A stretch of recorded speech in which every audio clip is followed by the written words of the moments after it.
Akaswani Imphal Ningthoukhongjam Suni na pau pazare ahanbada maruiba pau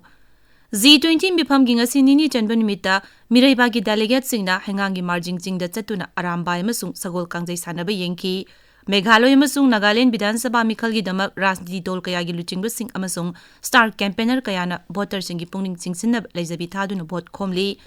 Lisingani kuntra pawbugi manungda Sikkim da puthokpa organic pothok singdagi lakpa aigi changwang kathanaba kendra sarkarna thorang tori amasung GST Council gi nipumapan suba mipap ngasi nei Delhi da pangthokani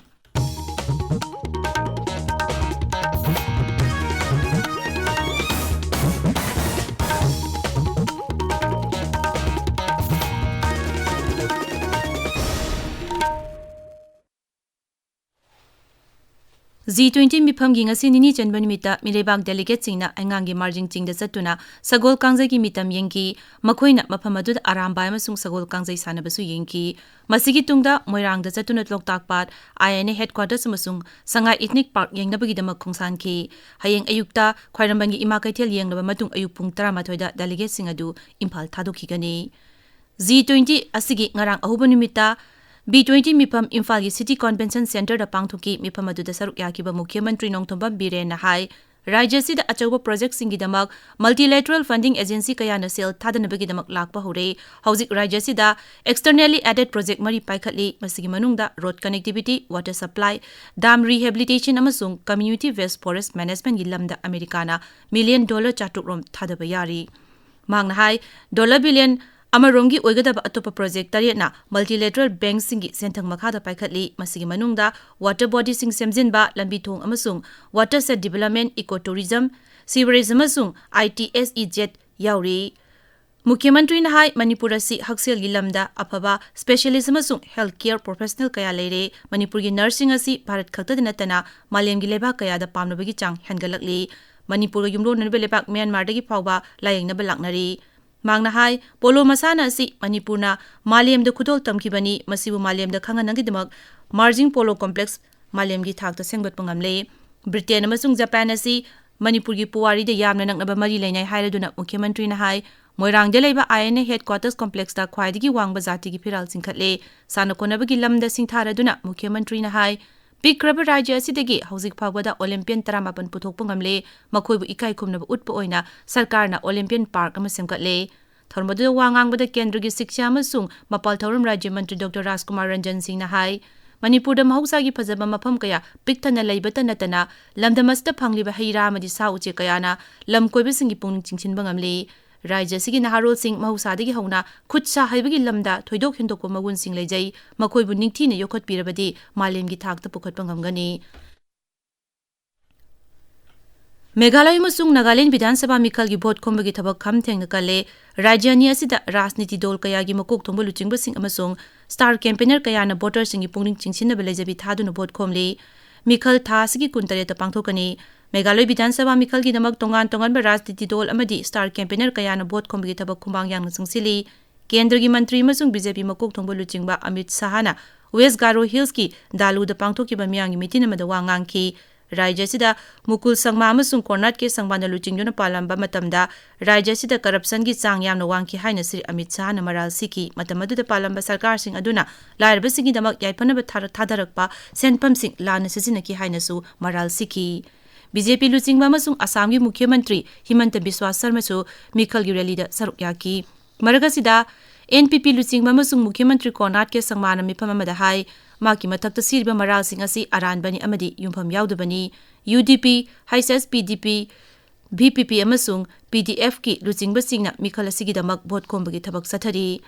Nagaland da su kendragi Ayush Mantri Sarbananda Sonowal na hai Nagaland yauna awang nupung lamdam asi mapung phana chakholagliba asi Pradhan Mantri Narendra Modi gi liching makhadani Mohan Sahar da pangthokpa mikhal gi campaign amada wangangbada Sri Sonowal na hai Rajya sibu hena chakhotpa nungaiba amadi santi level lamdam ama ohena honabada BJP amasung NDPP makhata na chungchinagini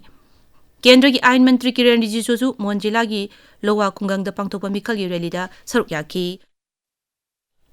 Tabiriba Pawasi Akaswani Imphal dagini Numidumni gi khongsata Sikkim da leiriba kendragi mantri Piyush Goyal gi ngasi nini chanba nimita Sikkim Manipal Institute of Technology da leiba SMU Technology Business Incubation Foundation की अटल Incubation Center दा चटकनी Shri Goyal ngarang Sikkim दा हेक थुंगलबगा राज्य सरकार की official सिंग entrepreneur सिंग अमसुंग BJP की म्यूज सिंगा मिपम पांगथोकी एखोई की पाउमिना हाई Sikkim Manipal institute of technology दा श्री गोयल ना स्टार्टअप की फाउंडर अमदी महिरोई सिंगा ngasi unaduna wari sagani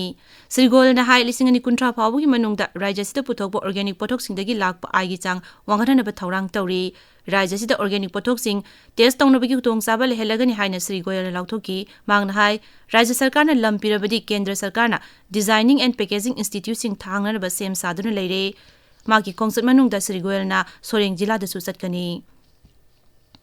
GST Council की निफुमापन सुबह मिफम ngasi नई दिल्ली दा पांगथोकनी मिफम असिदा सेल टू मंत्री निर्मला सीतारमण ना सभापति ओइगनी मिफम असिदा एपिलेट ट्राइब्यूनल्स लिंखत पामसुंग पान मसाला मसुंग गुटखा दा लौरिबा टेक्स की मतंग यंगसिनबगी मतंग दा खनगनी निफुमापन सुबह GST Council की मिफम असि केंद्र की बजट पुथोखरबा मतुंग दा फंबनी राष्ट्रपति द्रौपदी मुर्मू नुमिनिनी की खोंगसतंग असि तमिलनाडु दा चटकनी ईसा फाउंडेशन ना सिंधुना कोयंबटोर पांगथोकदबा महाशिवरात्रि की थौरमदा राष्ट्रपति सरुक यागनी तुंगदा राष्ट्रपति ना वेलिंगटन दा लेबा डिफेंस सर्विस स्टाफ कॉलेज दा चटकनी अमसुंग हुबुद्रानी पान सुबा स्टाफ कोर्स की म्यूट सिंग दसु वांगांगनी महाशिवरात्रि की थौरम ngasi लेबाक सिन बथुंगना पांगथोकली मपुंगोइबा थौरम उत्तर प्रदेश दा भक्त चा कयाना तुरेल सिंग इरुपतुना भगवान शिवबु खुरुमनरी प्रधानमंत्री नरेंद्र मोदी ना हाइरी लाइरबा सिंग ना जाति की साकुत थौरांगी थबक सरुक याबा ngamnaba मखोइबु हेना शक्ति पिनबा सरकार न कन होनरी नई दिल्ली दा ngarang पांगथोकपा economic times global business summit ता वांगांग लदुना प्रधानमंत्री ना हाई सरकार असना लाइरबा सिंगी फंगफम थोगो साकथुंग सिक निंखिना फंगंदुना मखोइगी हिंगबगी थाक वांगथनबा अखनबा मिदेंग चंगली हौकिबि सही मापनस सरकार असना लाइरबा इनुंग कोटी अहुमदा पकागी युम सिंग साबिखरे मसिमक लाइरबा सिंगी थाक वांगथनबा सरकार न होनरिबा असिगी मयिक लारबा खुदम अमनी प्रधानमंत्री ना हाई सरकार न हौजिक फावबदा लुपा कोटी लाख 19 की सेनफम अहोबा अमत लेहेंदना डायरेक्ट बेनिफिट ट्रांसफर की खुथांगदा पीबा ngamkhre मांगना हाई लेबाग सिबु साखोटपगी अनोब मायोनमदा पोरकनबगीदमक इंफ्रास्ट्रक्चर डेवलपमेंट हेंगथनबा लेप लेतन होनरी PM गति शक्ति नेशनल मास्टर प्लान असिना संगत सागतपगी थबकसिंग खुमांग यांगसिलहनबता नतना मियामगीदमक हेना तंगाई फदबा साखोट थौरांगी थबकसिंगदा अखनबा मिदेंग चंगले गृह मंत्री अमित शाह ngasi पुणे दा चटकनी मांगना ngasi नुतिल माधव भंडारी ना मराठी लोन दा हंदोकपा modi@20 लाइरिक फोंगनी शिव जयंती का मरी लेना हयेंग पुणे दा पांगथोकदबा अहानबा टांका की शिव सृष्टि थौरम दा सुसरुक यागनी मदुगी तुंगदा अंबाबाई लाई खुरमलबा तुंगदा पद्माराजे एजुकेशन इंस्टीट्यूट दा पांगथोकपा थौरम अमदा सुश्री सहाना सरुक यागनी खा अफ्रीका दगी चिता तरानिथोय मध्य प्रदेश की कुनो नेशनल पार्क दा ngasi थुंगलरगनी मसिगी मनुंगदा अमु मंगा अमसुंग लाबा तरेत यावरी आकाशवाणी पाउमिना हाई ममांगी सही की सेप्टेम्बर 13 ता नामीबिया दगी चिता निपान पुरक्तुना मध्य प्रदेश की कुनो नेशनल पार्क दा थादोखरबनी केंद्र की एनवायरनमेंट मंत्री भूपेंद्र यादव अमसुंग राज्य की मुख्यमंत्री शिवराज सिंह चौहान चिता सिंह अदु थादोकनी थोरमदुदा केंद्र की लौ सिंह मंत्री नरेंद्र सिंह तोमार अमसुंग सिविल एविएशन मंत्री ज्योतिरादित्य सिंधिया सु सरुक यागनी नुपी की T20 वर्ल्ड कप तंगसी निबिदांग वैरम ग्रुप स्टेज मैच ता भारत के इंग्लैंड गा साउथ अफ्रीका की सेंट जॉर्ज पार्क ता थेंगनरगनी मैच असि भारत की मतमदा निबिदांग वैरम पुंग 3 मखाई दगी होगनी Asia mix team badminton championship ता भारत की टीम सिंह सेमीफाइनल चंक्रे दुबई दंगरंग सानकीबा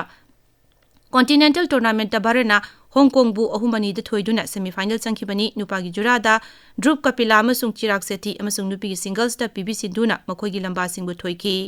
सेमीफाइनल दा ngasi भारत का चाइना गा थेंगगनी अरोइबदा मरोइबा पाउ अमुक G20 मिफम ngasi निनी चनबा निमिता मिरेबा की डेलीगेट सिंगना हांगांगी मार्जिंग जिंगदा चतुना आरामबाय अमसुंग सगोल कांगजै सानबा येंखी मेघालय अमसुंग नागालैंड विधानसभा मिखल की दमक राजनीति दल कया की लुचिंगबा सिंग अमसुंग स्टार कैंपेनर कयाना वोटर सिंग की पुंगनिंग चिंखिनबा लेजबि थादुना वोट खोमली लिसिंग अनि कुंट्रा फावबगी मनुंग दा सिक्किम दा पुथोकपा ऑर्गेनिक पोथोक सिंगदगी लाकपा आइगी चांग वाखलनबा केंद्र सरकार ना थौरांग तौरी अमसुंग GST काउंसिल की निफुमापन सुबा मिफम ngasi नई दिल्ली दा पांगथोकनी पाउ लोइजरी।